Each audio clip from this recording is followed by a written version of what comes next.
नमस्कार दर्शकों, भारतीय सनातन धर्म की चर्चा अथवा संस्कृति की बात अगर हम करें और शंकराचार्य जी की बात हम ना करें तो हमारी ये चर्चा अधूरी है।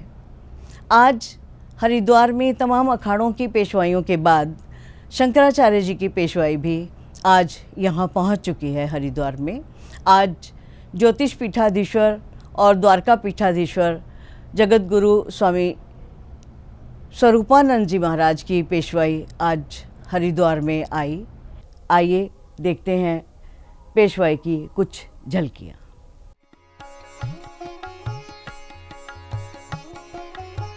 हरिद्वार कुंभ 2021 अब धीरे धीरे अपने शीर्ष की ओर बढ़ रहा है।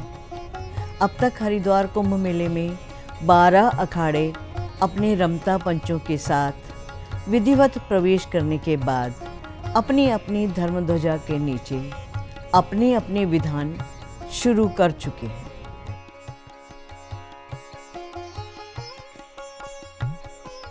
जबकि गुरु नानक देव के अनुयायी निर्मल अखाड़े की पेशवाई अभी कुंभ क्षेत्र में आनी बाकी है। जूना अखाड़ा, आवाहन अखाड़ा, अग्नि अखाड़ा, निरंजनी और आनंद अखाड़ा, महानिर्वाणी और अटल अखाड़ा, बड़ा अखाड़ा उदासीन और नया अखाड़ा उदासीन के साथ ही तीनों बैरागी अखाड़ों के प्रवेश के बाद ज्योतिष पीठाधीश्वर और द्वारका पीठाधीश्वर जगत गुरु शंकराचार्य स्वामी स्वरूपानंद महाराज की पेशवाई हरिद्वार कुंभ क्षेत्र में प्रवेश कर गई।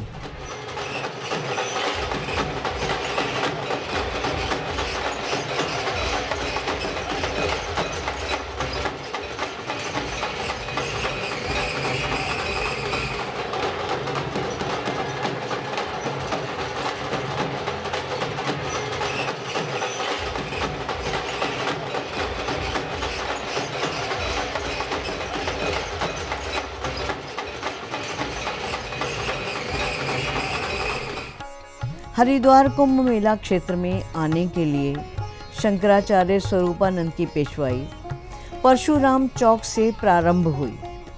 पेशवाई में सबसे आगे धर्मध्वजाओं के साथ ढोल दमाऊ, नर्तकों का दल और नागा सन्यासी अपने सन्यास कर्तव्यों के साथ चल रहे थे। उनके पीछे थी विघ्न विनाशक भगवान गणपति की पालकी।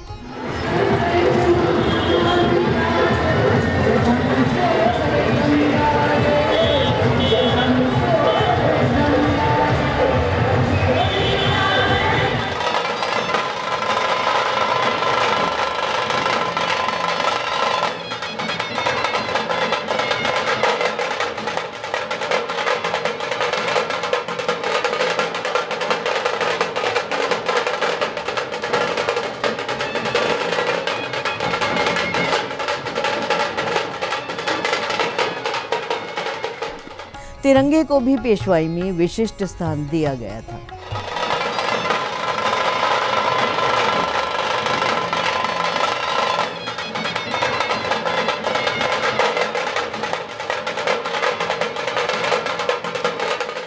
गंगा पर प्रस्तुत नृत्य नाटिका भी खासे आकर्षण का केंद्र रही।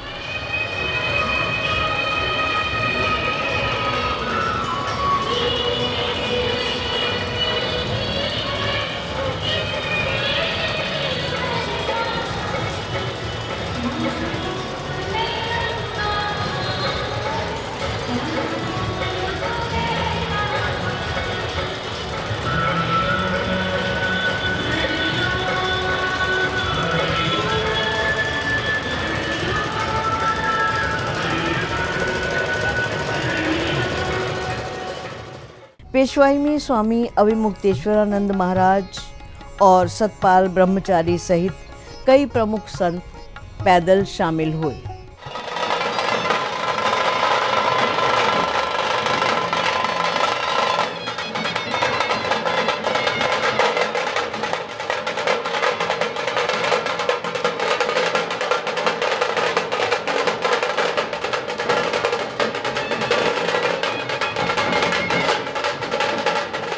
परशुराम अखाड़ा, शिवाजी और राणा प्रताप की झांकियाँ, ढोल, ढपली आदि तमाम शोभनीय वाद्य यंत्रों के साथ साधु संतों और मंडलेश्वरों के रथ भी पेशवाई में शामिल थे।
अंत में एक बड़े बंद वातानुकूलित वाहन में शंकराचार्य स्वामी स्वरूपानंद महाराज की पालकी के दर्शन कर श्रद्धालुओं ने पुण्य लाभ लिया।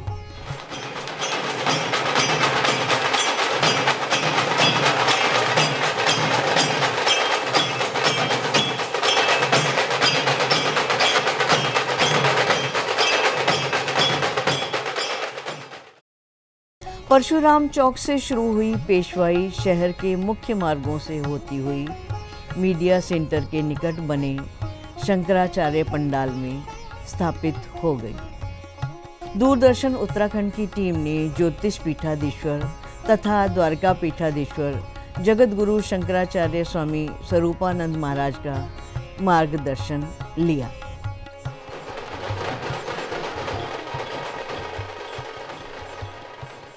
स्वामी जी, सबसे पहले मुझे यह बताइए कि 2021 के कुंभ महापर्व का क्या महत्व है?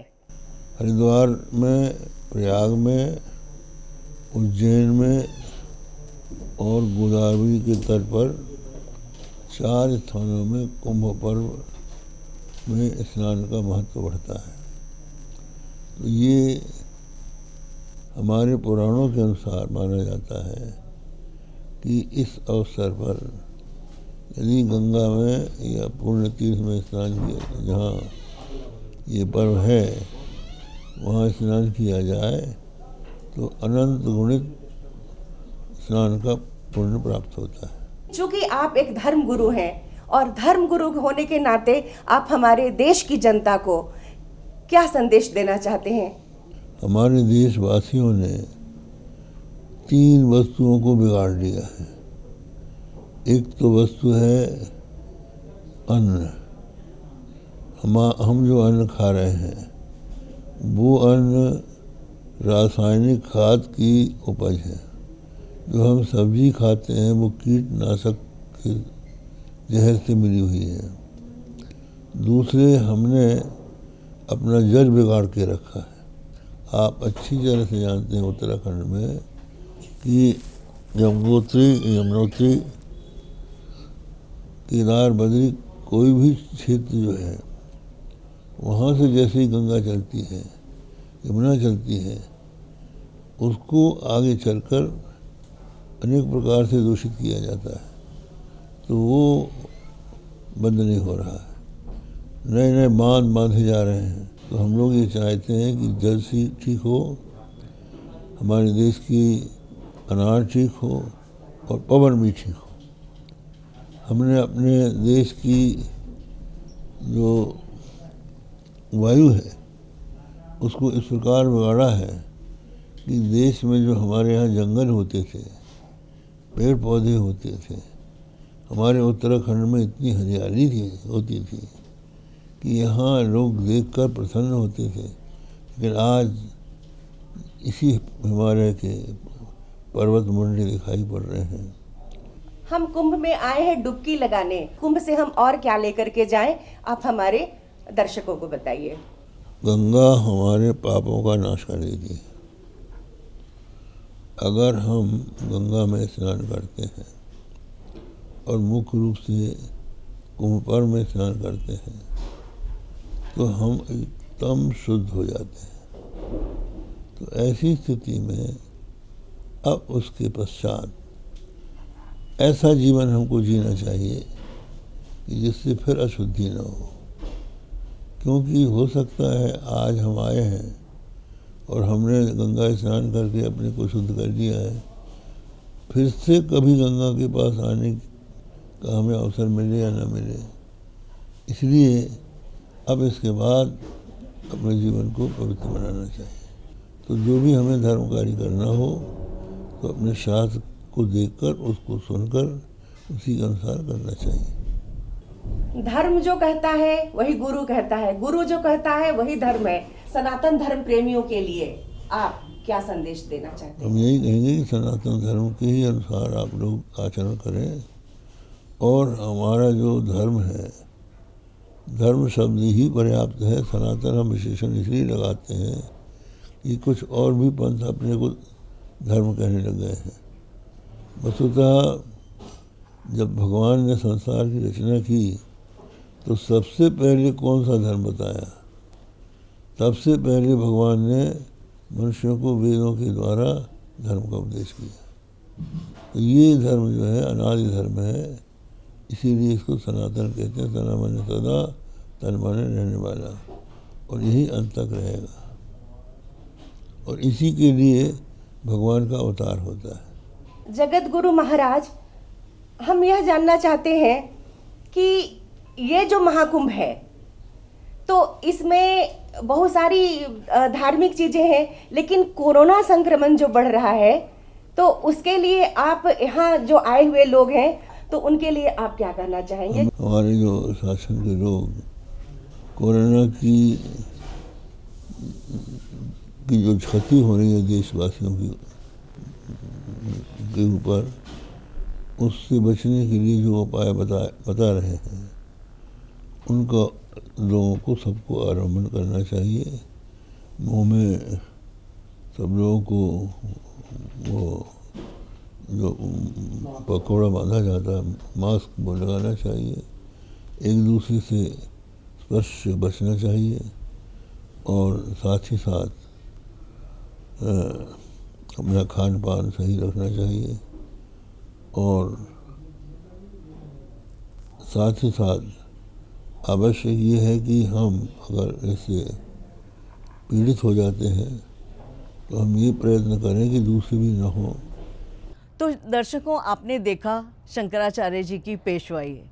शंकराचार्य जी की पेशवाई में तमाम जितने जीवन के पहलू हैं उनको दिखाने की कोशिश की गई। जितनी धार्मिक संस्थाएं हैं वो भी उनकी इस पेशवाई में शामिल हुई और तमाम महामंडलेश्वर उनकी इस शोभा यात्रा में शामिल थे। आशा करती हूँ आपको आज का कार्यक्रम बहुत पसंद आया होगा और आगे भी हम आपको इसी तरह से नई जानकारियाँ लगातार देते रहेंगे। नमस्कार।